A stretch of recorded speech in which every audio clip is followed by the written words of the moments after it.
Hey, what's going on, people of the internet? This is the Political Brown Kid here, back with part two of Racism Has Never Been Black People's Issue. And if you haven't checked out part one, please definitely go and check it out. But just to kind of summarize, for those who've kind of stuck around and kind of gotten part one, and if you're still kind of scratching your heads on that, let me just give you a quick example. Let's just say you live in a particular city. You live in a particular area within your city.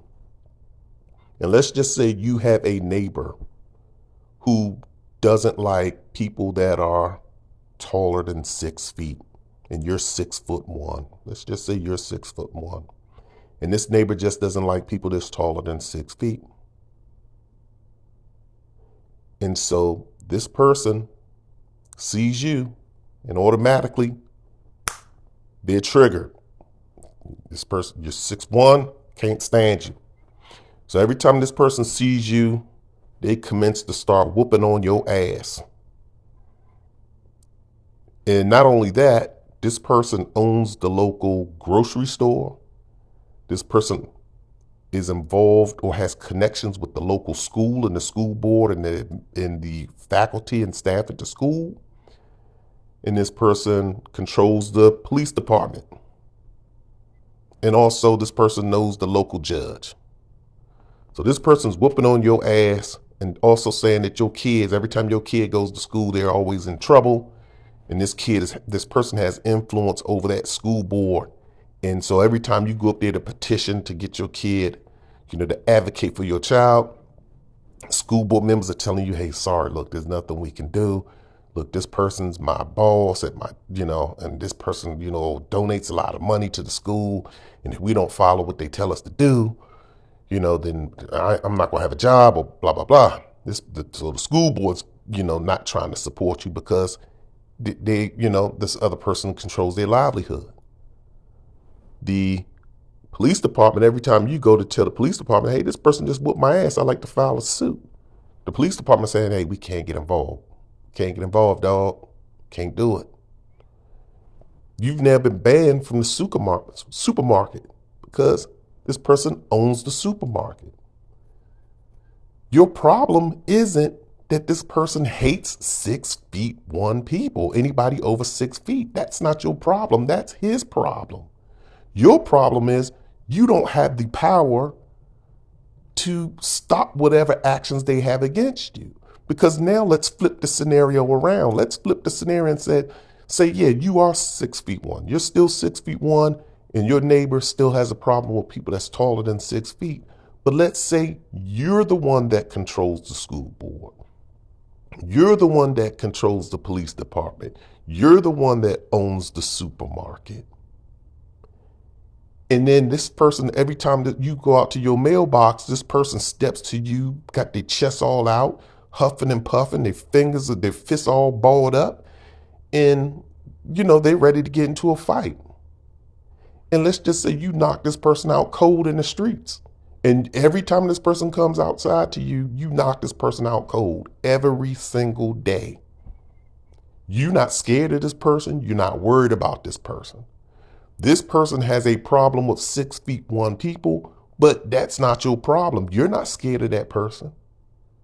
You like, okay, hey, I can do this every day. This is kind of fun. Your kids aren't having problems at school because you have power and influence over the school board. And in fact, you're even saying to yourself, or people even said to you, hey man, what you ought to do is make that person's life miserable and get their kids kicked out of school. And you like, nah, you know what? My spirit isn't that bad, dog. I don't operate like that. I've already whooped their tail every day. It's fun to me. I'm having fun whooping this person's tail. I'm not going to punish the kid for the parent's action. And then this person goes into your grocery store and you like, you know what? I could kick you out of here, but I'm not. I'm not that evil type of person. Just going ahead and shop. Just be respectful while you're in here.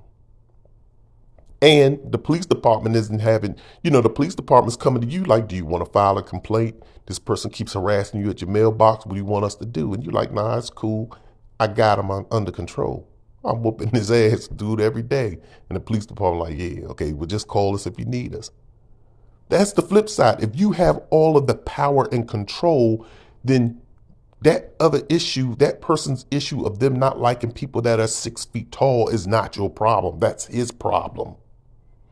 So where I'm going with this is that what America's trying to do now, and you see it in the American media, is they're trying to say, oh, another white person killed another black pedestrian.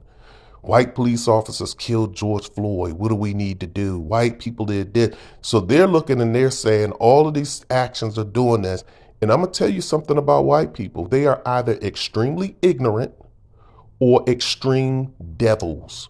They're either the devils that Farrakhan and Malcolm X and Elijah Muhammad have claimed them to be, which I'm not going to deny or I'm not going to confirm.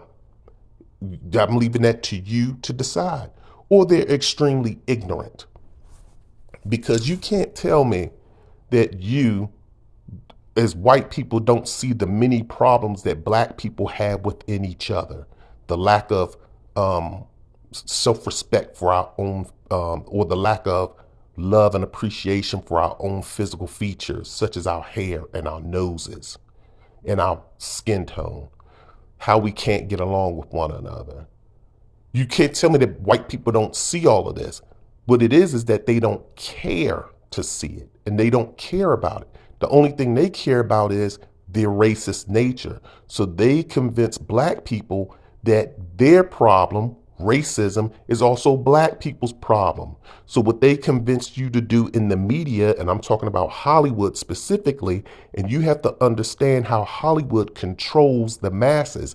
I'm telling you, if you control the media and if you control the government, you have, and if you control the military, but we know it's hard to control the military. So let's just deal with the media and let's deal with legislation. If you control those two things, you can control the narrative in the world. And so Hollywood is controlling the narrative by saying, let's erase racism by having white people and black people just interracial sex each other up all day. And they're doing that only for a select few because they're still showing you positive images of beautiful white families, nuclear families of a husband, a wife, and a child. They're still showing you those stories. You still get those when Harry Met Sally's. You still get those even in the movie, like when you watch the movie It. If anyone has seen that with the killer clown, you still see young white boys fantasizing about relationships with young, beautiful white girls, and vice versa. The girls are into the to the boys.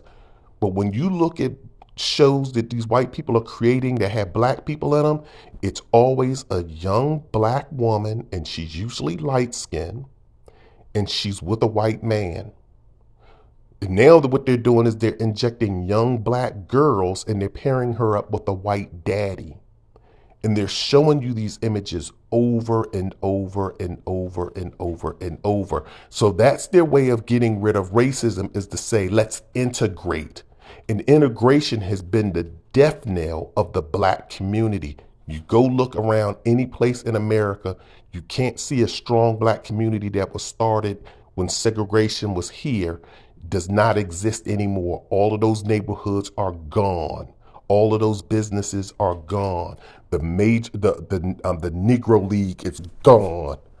They're all gone, and everybody has integrated into the Major League Baseball, the MLB, or they integrated into the National Football League. And you still today have black people crying because no black man can get a head coaching job, yet alone become an owner in these leagues.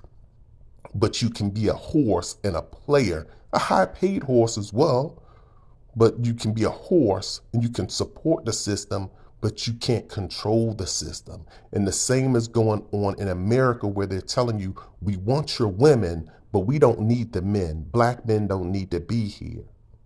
And the women, they're just seeing themselves advance, and they're not looking at the big picture, and they're just saying, well, the white man is taking care of me, and I'm getting all of these accolades. So they're promoting this interracial and integration, and no one sees anything wrong with it.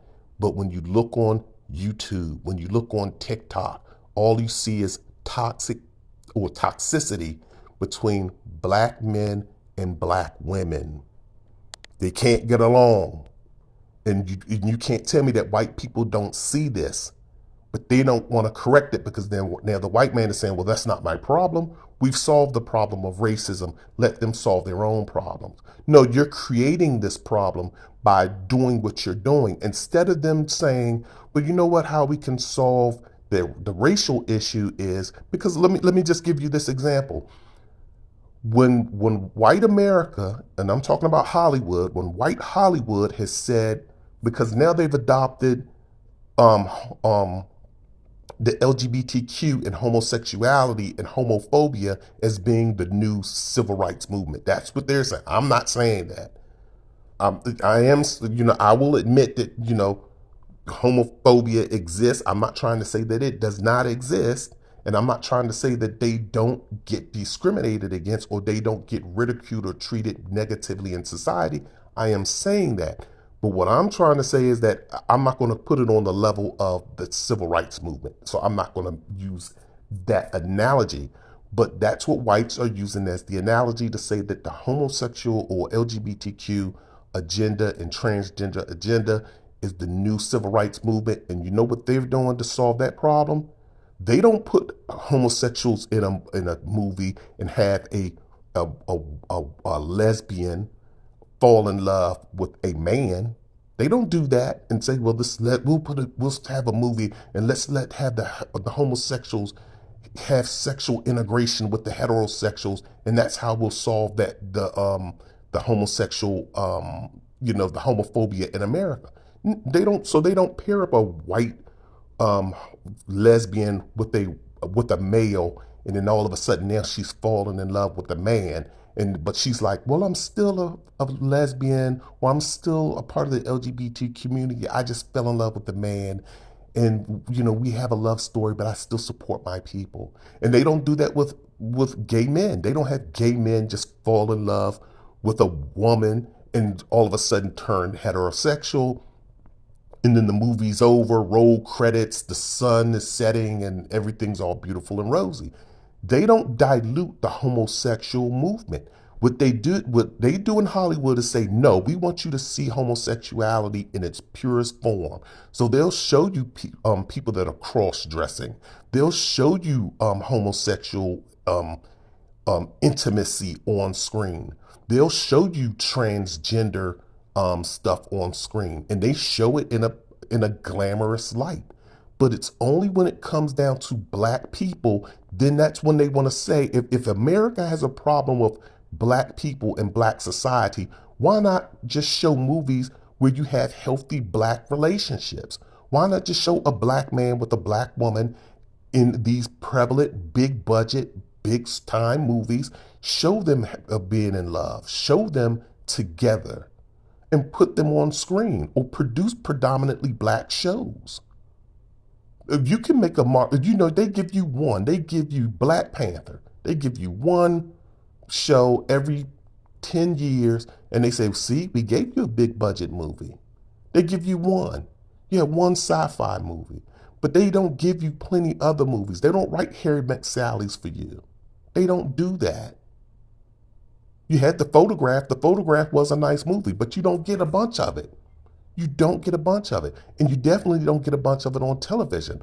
What they do is they dilute blackness by taking black people, and specifically, I'll say it again, black women, particularly beautiful black women. She's always fit, she's always feminine, and she's always friendly, and she's cooperative, and I'm giving you this, and I'm saying that because that's a reference to Kevin Samuels, and they'll pair her with a white male.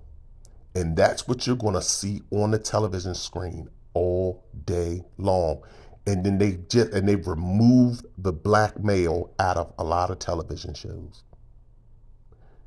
So that's why I say that racism has never been black people's problem. Our problem has always been a lack of power and control. And you see the power and control. Now they're over in Africa. The Chinese are now over in Africa.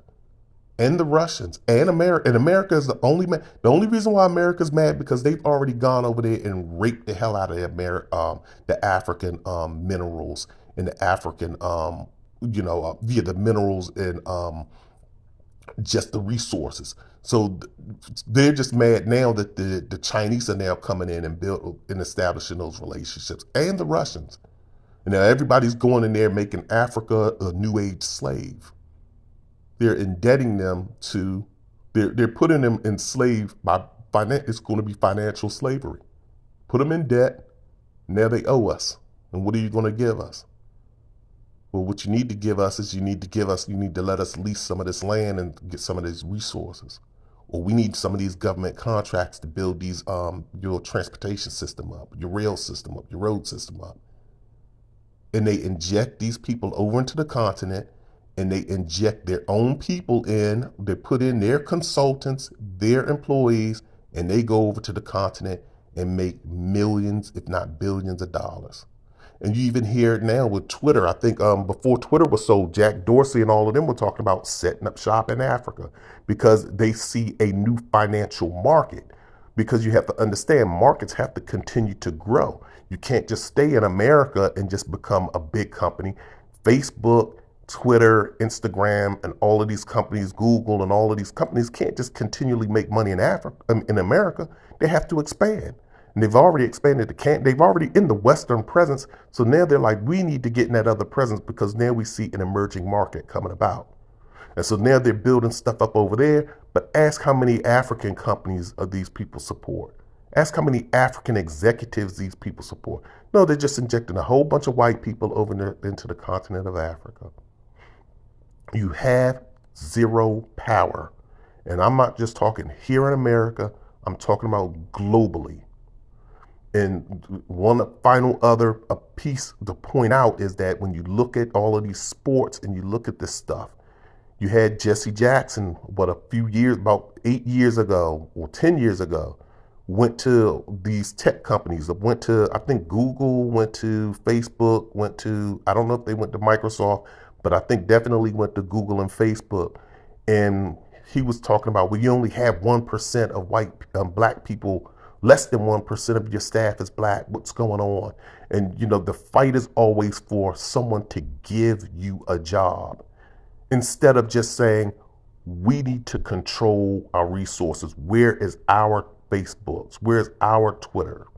Where's the black equivalent to that? And you do have one to Twitter, actually. You have Black Planet. But how many black people are using Black Planet? Now is the perfect opportunity with the way Twitter's in decay or in disarray with Elon Musk taking over. You haven't seen anyone try to migrate over into Black Planet on that platform. No one's over there. But yet you have 100,000 or you have millions of black people talking about, yeah, Black Twitter. Yeah, we got Black Twitter. We control Black Twitter. There's no such thing as a Black Twitter. There's such thing as Twitter. And you're just a user on Elon Musk's platform, formerly Jack Dorsey's platform. You own nothing, but yet you always try to claim something. You can't claim. There's no such thing as a Black Twitter. And if you believe in that stuff, then you're stupid and there's no hope for you. But you won't go over to Black Planet. I'm on Black Planet, actually. You won't go over to Black Planet, which is owned by Kathy Hughes, a black woman who's always been an advocate for black people. She owns TV One. She always promotes black content, and she's always been involved in this struggle. And she bought Twitter. She bought Black Planet. She bought Black Planet when it was owned by another company, but now it falls underneath the TV One umbrella, and no one's over there. Just something to think about. You have to start supporting your own. And I'm not trying to say it's the best platform, but you have to go over there, and once the resources pile in, it'll get better. But you have to go through sacrificial moments. So I'm going to leave you with that piece, and I'll be back with some more content. But I hope you all have a great day, and definitely leave me some comments, like and subscribe. Be well.